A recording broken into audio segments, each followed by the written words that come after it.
TRP aspirants நீங்கள் SGT prepare பண்ணலாம், பிடி ப்ரிப்பேர் பண்ணலாம். அதில் உண்மையாலுமே எவ்வளோ வேகன்சி இருக்குன்னு தெரிஞ்சுக்கிட்டு அதற்கேற்ற மாதிரி உங்களுடைய ப்ரிப்பரேஷனோட வேகத்தை நீங்கள் அதிகப்படுத்தணுங்கிறதுக்காக தான் இந்த காணொளி. நீங்கள் பார்த்தீங்கன்னா ஃபர்ஸ்ட் நியூஸ் பெரும்பாலும் எஸ்ஜிடியில் 15,000 வேகன்சி இருக்கு, சில கட்சி தலைவர்கள் அறிக்கை முதற்கொண்டு வர்றாங்க. ஆனால் 100% 15,000 வேகன்சிலாம் எஸ்டிடியில் கிடையவே கிடையாது. நான் இது வந்து கேள்விப்பட்ட தகவல் பேசிக்கிறாங்க அப்படின்லாம் இதை சொல்லலை. ஆர்டிஐயில் நான் போட்ட ஆர்டிஐயில் எனக்கு வந்து ரிப்ளையை வச்சு தான் இந்த வீடியோ போட்டுட்ருக்கேன். ஸோ முதல்ல எஸ்சிடி வேகன்சி பாருங்க. எஸ்எம்சியில் பள்ளி மேலாண்மை குழு மூலமாக எத்தனை பேரை டெம்பரவரியாக நியமிச்சாங்கன்னு கேட்டேன். அதுதான் இப்போ நம்மளுடைய வேக்கண்ட்டோடைய லிஸ்ட்டு. அவ்வளோ காலி பணியிடங்கள் இருக்கிறதுனால தான் தற்காலிக ஆசிரியர் போடுறாங்க. அது எத்தனை பேர் இருக்கிறாங்க அப்படின்னு நான் கேட்டப்ப பாருங்க, 1/2/2026 நிலவரப்படி இடைநிலை ஆசிரியர்கள் எண்ணிக்கை எவ்வளவு? 262 தான். அப்போ வேக்கன்சி எவ்வளோ இருக்கும் அப்படின்னு சொல்லி பார்த்துக்குங்க. நான் இதை வந்து ஆர்டிஐயில் கேட்கறது 22/10/2025. எனக்கு பதில் வர்றது 24/2/2026. கிட்டத்தட்ட 4 மாதம் கழிச்சு. ஒரு ஆர்டிஐனா 30 நாள் தானே வரணும், ஏன் 4 மாசத்துல வருது அப்படின்னா, இதில் ஆர்டிஐலே நிறைய சின்ன சின்ன விஷயங்களை பயன்படுத்தி நம்மளை டிலே பண்ணுவாங்க. நான் முதல்ல தகவல் அறியும் உரிமை சட்டத்தில் கேட்குறேன் எவ்வளோ வேகன்சி இருக்கு அப்படின்னு சொல்லி கேட்கும்போது முதல்ல கேட்குறவர் எனக்கு தகவல் தரல. அப்புறம் மறுபடியும் மேல்முறையீடு செய்கிறேன். அப்போ மேல்முறையீடு அலுவலர்கிட்ட இருந்து தான் எனக்கு பதில் வருது. ஸோ நான் ஒரு மனு செஞ்சேன்னா அந்த மனு என்கிட்ட அவங்கக்கிட்ட கிடைக்கிற நாளையே 10 நாள் டிலேவாக அவங்க லெட்டரில் எனக்கு போஸ்ட் பண்ணுவாங்க. ஸோ அந்த மாதிரி கிடைச்சதுனால தான் இவ்வளோ 4 மாதம் கழிச்சு வருது. ஆர்டி அப்ளை பண்ணுறவங்களுக்கு தெரியும், 30 நாளில் கிடைக்கணும் அப்படிங்கிறதுனாலும் சின்ன சின்ன விஷயங்களை பயன்படுத்தி அதை டிலே பண்ணி தருவாங்க. ஸோ எஸ்எம்சியில் 1/2/2026 படி இருந்தது 262 தான். அப்போ உங்களுக்கு புரியும் நினைக்கிறேன், காலி பணியிடங்களுக்கு தான் தற்காலிக ஆசிரியர் போடுவாங்க. அப்போ எஸ்எம்சி மூலமாக 262 தான் போட்டாங்கன்னா எஸ்ஜிடியில் 262 வேகன்சி தான் இருக்குதுன்னு அர்த்தம்.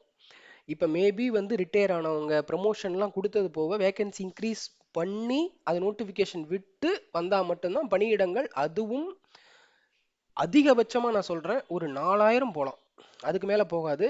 அந்த 4000த்தையும் டிஆர்பி வந்து கால்ஃபர் பண்ணுறாங்களா அப்படிங்கிறது பெரிய டவுட்டு. நீங்கள் கொஞ்சம் பாஸ் பண்ணி ஃபுல்லாக படிக்கணும்னாலும் நீங்கள் படித்து பாருங்கள். அதே போல் பட்டதாரி ஆசிரியர்களும் எத்தனை காலி பணியிடங்கள் இருக்குன்னு கேட்குறேன். நாள் பாருங்கள், ரெண்டும் சேம், ஒரே நாளில் தான் எல்லாமே ஆன்லைனில் தான் அப்ளை பண்ணுறேன். 1/2/2026 நிலவரப்படி எஸ்எம்சியில் பணியாற்றும் பட்டதாரி ஆசிரியர்கள் பாருங்கள் 6652. அப்போ உங்களுக்கு வந்து பிடியில் வேக்கன்சி வந்து அதிகமாகவே இருக்குது.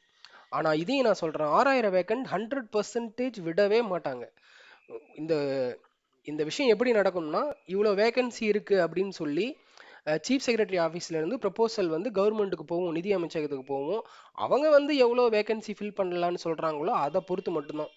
100% நான் சொல்கிறேன், 6652 வேகன்டி இருக்குது. இன்னும் வந்து ப்ரமோஷன் போனவங்க, ரிட்டையர்மெண்ட் ஆனவங்க அப்படின்னு சொல்லி வேகன்சி இன்னும் அதிகமாக இருக்குது. அதை எல்லாத்தையும் கவர்மெண்ட் செய்யுமா அப்படின்னா மிகப்பெரிய கேள்விக்குறி தான். அப்போ அதுக்கேற்ற மாதிரி பாருங்கள். மறுபடியும் பாருங்கள், இது எஸ்சிடியோடைய ஆர்டிஐ ரிப்ளை 262 வந்தது. இது வந்து பிடியில் இருக்கிற vacant 6652. At the same time உங்களுக்கு எஸ்சிடியில் இருக்கிறது வெறும் 262 மட்டும்தான். 15,000 இருக்குது, 20,000 இருக்குது அப்படின்லாம் சொல்கிறது எல்லாமே பொய்ன்னு உங்களுக்கு தெரியும் நினைக்கிறேன். ஏன்னா அரசாங்கத்துடைய ஆர்டிஐ ரிப்ளையை வச்சு நான் சொல்லிட்டு இருக்கேன். இப்போ தமிழ்நாடு அரசு மட்டும்தான் இதில் வந்து முடிவு எடுக்கணும். ஏன் இப்போ வந்து ப்ரமோஷன் போனவங்க ப்ளஸ் வந்து ரிட்டையர்மெண்ட் இருக்குது, இந்த வேகன்சி எல்லாத்தையுமே எடுத்து நோட்டிஃபிகேஷனில் விடணும். முதல்ல பிடியும் எஸ்சிடியும் சேர்ந்தாப்புல நோட்டிஃபிகேஷன் வந்தால் தான் நிறைய பேருக்கு பணி வாய்ப்பு கிடைக்கும். இல்லைன்னா ஒரு சிலர் என்ன பண்ணுறாங்க, பிடிலையும் பாஸ் பண்ணுறாங்க, எஸ்சிடிலையும் பாஸ் பண்ணுறாங்க, கடைசி எஸ்சிடி வேலையை விடுறாங்க. சப்போஸ் அவங்க வந்து எஸ்சிடியில் அந்த மாதிரி சூஸ் பண்ணி வேலைக்கு போகாமல் இருந்தால் இன்னொரு கேண்டிடேட்டுக்கு அந்த வேலை கிடைச்சி இருக்கும். இப்போ அவங்க வந்து வேலை கிடைச்சதுக்கு எஸ்சிடிலையும் வேலைக்கு போயிட்டு அதுக்கப்புறம் பிடி வந்தோடனே பிடி வேலையை கண்டினியூ பண்ணிட்டு எஸ்சிடியை விட்டுறாங்க. அப்போ எஸ்சிடியில் போகிற ஒரு ஆள் பாதிக்கப்படுறாங்க. ஸோ இந்த மாதிரி பிரச்சனைகளை தவிர்க்கணும்னா பிடி எக்ஸாமும் எஸ்சிடியோட நோட்டிஃபிகேஷனும் சேம் டைமில் வந்தால் மட்டும்தான் இந்த மாதிரி குறிப்பிட்ட ஒரு 50லேருந்து ஒரு 60 பேர்னு வச்சுக்கோங்க, அத்தனை பேர் பாதிக்கப்படுறது தடுக்கப்படும். இல்லைன்னா மறுபடியும் 2 எக்ஸாம்லையுமே வேலை வாங்குறவங்க 2 இடத்துலையுமே வேலை வாங்குவாங்க. பார்க்கலாம். கவர்மெண்ட் வந்து பிடி எஸ்சிடி நோட்டிஃபிகேஷன், அதுலேயுமே பிடி நோட்டிஃபிகேஷன் தான் மார்ச் வரும்னு சொன்னாங்க. இப்போ கிட்டத்தட்ட ஜூனில் இருக்கும், ஜூன் ஆகி இன்னும் வரல. சட்டசபை ஜூன் 18 கூடுது. என்ன முடிவு எடுக்கிறாங்க அப்படிங்க பொறுத்து இருந்து பார்ப்போம். பட் வேகன்சியுடைய உண்மைத்தன்மையை தெரிஞ்சுக்கங்க. எஸ்சிடியில் 15,000 வேகன்சி எல்லாம் கிடையாது. பிடியில் வேணால் வேகன்சி இருக்கு. இதை தெரிஞ்சுக்கிட்டு உங்களுடைய ப்ரிப்பரேஷனை ஸ்டார்ட் பண்ணுங்க.